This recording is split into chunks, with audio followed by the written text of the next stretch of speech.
그게 소소로 이시께요. 아주 다티 뭐게 제베 열린데 봐. 생게 제열린 네베게 아니 생축고 뭐데 수게 녀서 녀법 뭐잖아. 그 소소란 게 이시디 녀서. 다티게 녀서 녀네 디게 제열린 저발에 맞도록 소수게 제열고 놓게 안 봐. 소소라는 게 이시기 때문에 이제 소소로 이시대요. 두숨 자외야 산산로 다티 추거대 아니 두숨 그 자와 다시 제가서 영 세라지 The word, the phrase that was used was the individual's self-awareness or self-perceiving awareness, I should have said.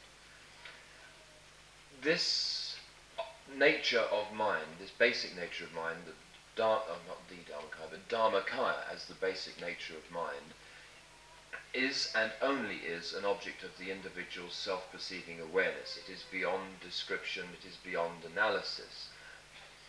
The point here is that there is no other way that this experience can be had. It cannot be described to one, it cannot be understood in any intellectual sense or manner at all. It is an object of direct experience alone. The individual's self-perceiving awareness has this experience, the individual has this experience, and there's no other way other than by means of this direct experience. And the short verse that Rinpoche recited just now ends with the line stating that this experience itself, which is identified with Prajnaparamita, is the mother of the Buddhas of the three times, meaning that this is the means by which all enlightenment arises.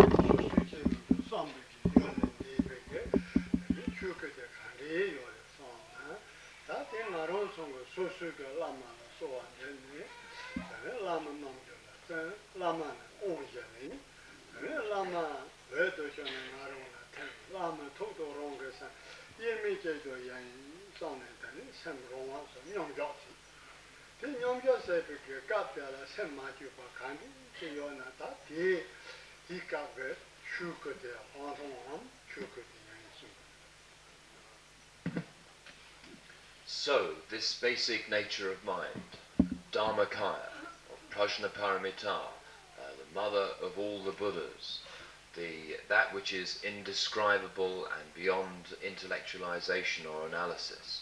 How do we achieve this experience? We perform the practice of imagining the Lama in front of oneself, of making devotional prayer to the Lama, receiving the four empowerments from the Lama, absorbing that image into oneself, and then contemplating that one's own mind becomes indistinguishable from that of the Lama. And then one allows one's mind to rest in a natural state, in its own natural state,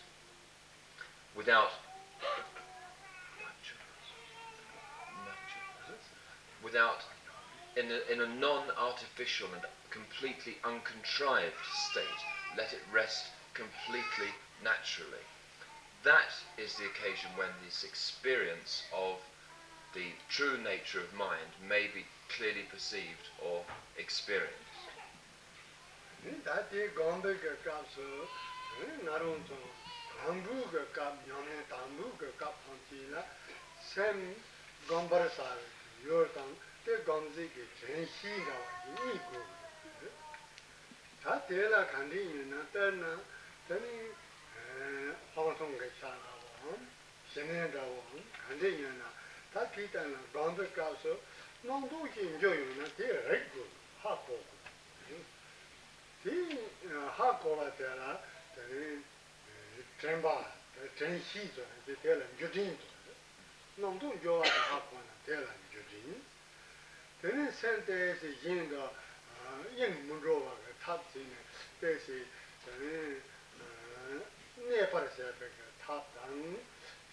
sem 방송 그 차라 링링부 바도 까마세 그 탑되라 좀이 되라 좀 된다 된다마 전시도 따고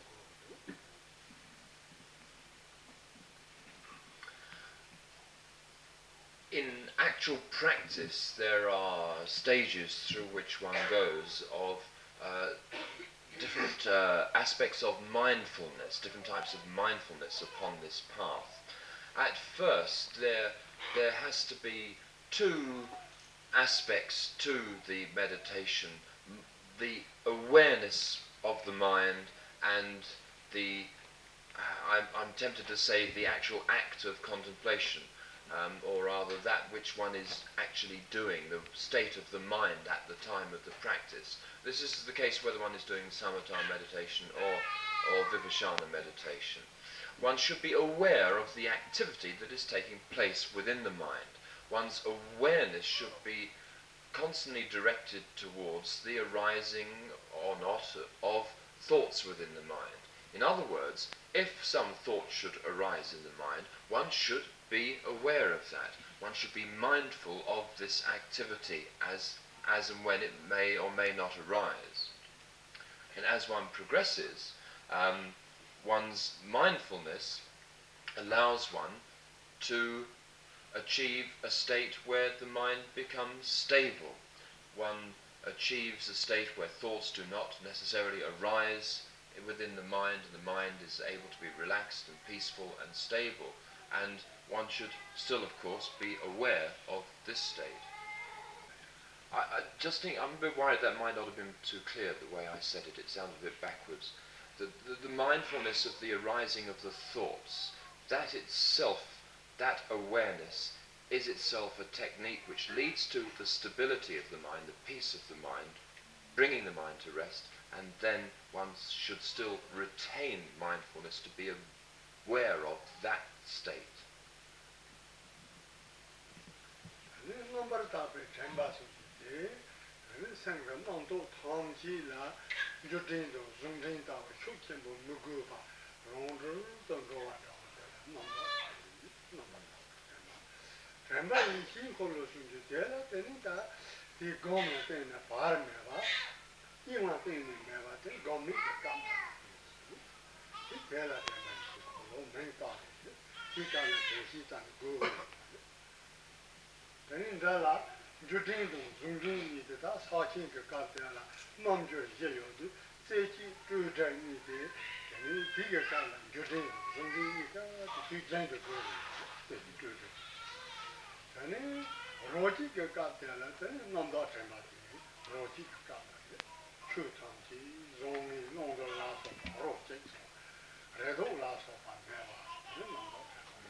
The next, once one has achieved the stability there, then comes two more stages. The stage of mindfulness or awareness of the,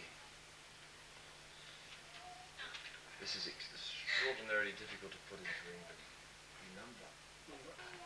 This is an awareness of the purity of mind, where a stage is reached where there are no longer any expectations, prejudices, biases and so on within the mind, where the natural purity of all thoughts, regardless of their type, is appreciated. That's the third state. Then one moves on to the fourth state, which is named the, to put it crudely, the awareness, rather mindfulness as the mandala of awareness. This is the final state on this path. One may have heard of the Four Yogas in association with Mahamudra meditation. These four states that have just been described correlate with these four yogas.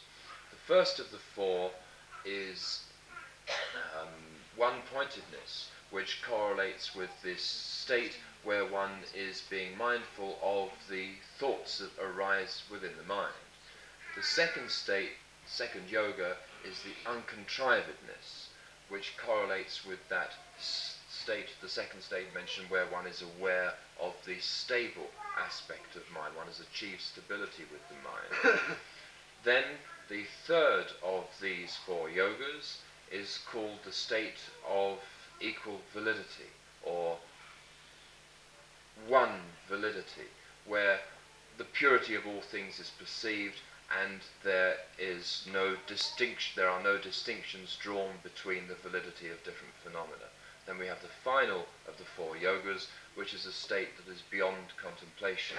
In other words, that state where these awarenesses arise effortlessly without any contrived contemplation or development.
The word that is used is mindfulness here. Exactly what is meant by this? If one is just sitting around doing something, one has some small thing in one's hand and doing a couple of things, and you put it down and suddenly you don't know where it is anymore. You need something that you had it a few minutes ago and suddenly you can't find it. That is not mindfulness. If you do know where it is and constantly are properly aware of all the different things that you're doing, that is a state of mindfulness. That is what is intended here as the meaning of this word. Now, it is this that is required in Mahamudra meditation. When one is actually doing the meditation itself, one should be constantly aware of that which is going on within the mind. One should constantly be aware of the state in which the mind is. But also at all other times, one should develop this same awareness, to be aware of what is going on at all times. When one's walking, to be aware, to be mindful of what thoughts that arise in the mind, what state the mind is in. When one's working, when one's doing any job or anything like this, to constantly try to be aware of the nature of the mind, what is going on, what is happening, to constantly develop this mindfulness. This is the other aspect of Mahamudra meditation, not just when one is sitting doing the meditation, but in everyday life.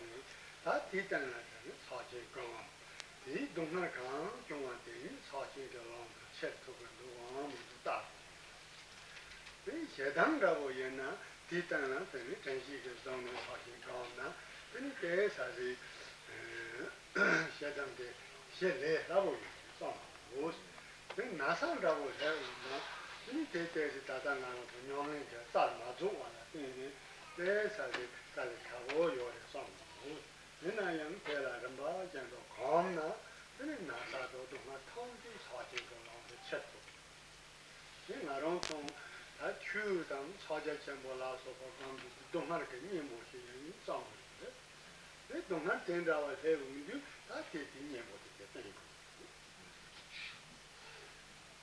In general, whenever any problem may arise, such as any illness or anger or any pain of any kind, anything like this which we will put under the general heading of suffering arises in the mind, we should focus our attention on this, use our mindfulness and practice Mahamudra meditation on this, whatever it might be.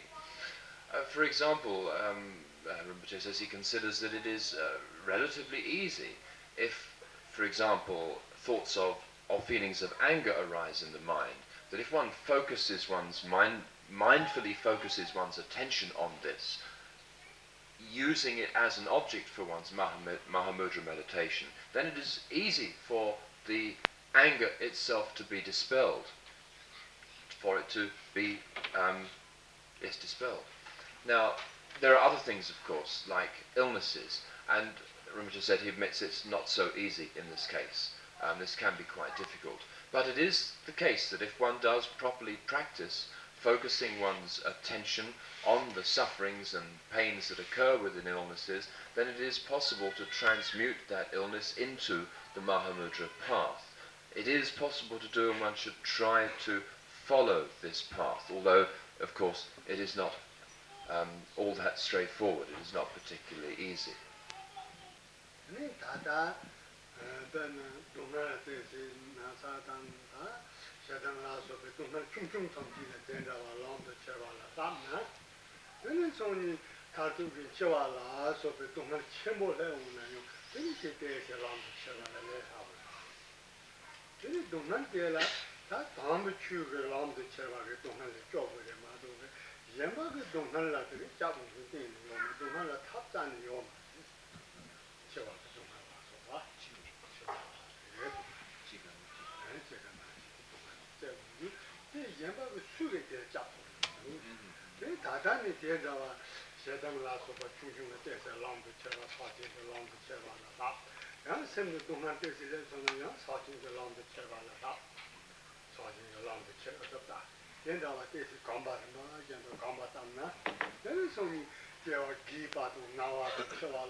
The whole point of all Dharma practice is to overcome suffering, and so we should use such sufferings as they arise as objects within our Mahamudra meditation, as has been described.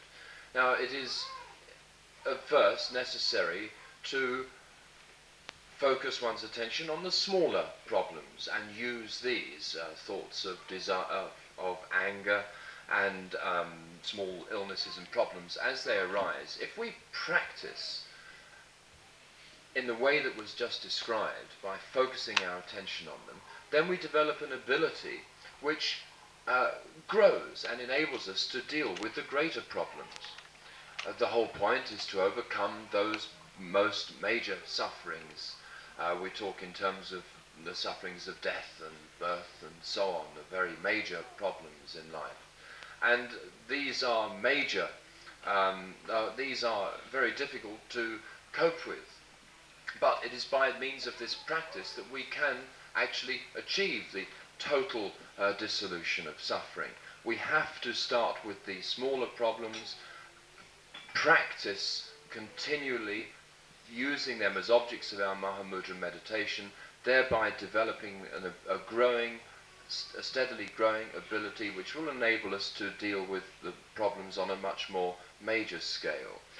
The Dharma, in a general sense, is an antidote to suffering, and it is this type of practice that we're describing now, which is an immediate antidote to suffering in all its various forms, and so contains the essence of the whole point of all Dharma practice. We have to face these other problems, the major problems and sufferings of death and so on, And when we are confronted by these, there is only one thing that will help us, and that is truly, properly accomplished Dharma practice. So we must start with focusing our Dharma practice on the smaller problems to thereby gain that ability to be able to cope with the more major ones.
The Mahamudra teachings originated with the Mahamudra Tantra that was spoken by the Buddha. There have been many things written since then, commentaries, for example. Perhaps the most famous is that by Dopa Tashi Namgyal. His Daoyose is the name of the text. There were many people, such as Marpa, Milarepa, Gampopa, and so forth, and many other teachers in our tradition who taught and wrote about Mahamudra. The other traditions, the Geluk, the Sakya, and the Nyingma traditions, of course, also have their own traditions of Mahamudra. So, about Mahamudra, there are many things written, many words. But the point, the essence of all these words, is the practice that is described as follows. One imagines the Lama in front of oneself, one makes the devotional prayer to the Lama, imagines the four empowerments coming from the Lama, absorbs him in oneself, and then one rests the mind naturally, one's own mind and his mind becoming indistinguishable. From time to time do samatha meditation, from time to time practice vipassana meditation, and then in everyday life practice awareness on mindfulness, on pleasant things that occur and unpleasant things that occur, transmute all of these into the Mahamudra path by focusing one's attention mindfully upon them. That's the essence of the whole thing. That is what it all boils down to. One could sit here reciting all the words of Mahamudra meditation, all the details that are in all the texts, and that would not necessarily provide any greater insight into the practice other than by performing that particular style of practice.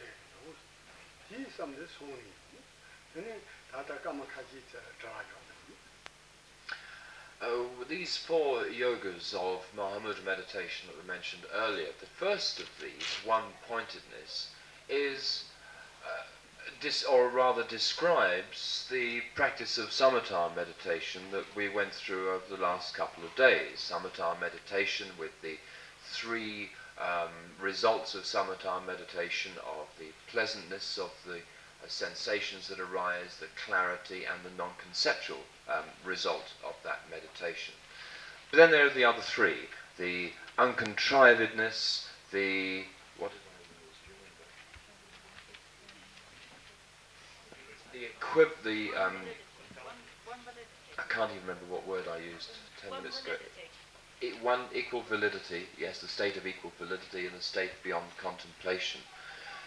These three describe the process of the path of Vipassana meditation, from the first stages of Vipassana meditation up to the highest realization that can be achieved in Vipassana meditation. These three will be the subject for tomorrow. Now, we have a few minutes left, and if anyone would like to put any questions, now is the time to do so. Thank you.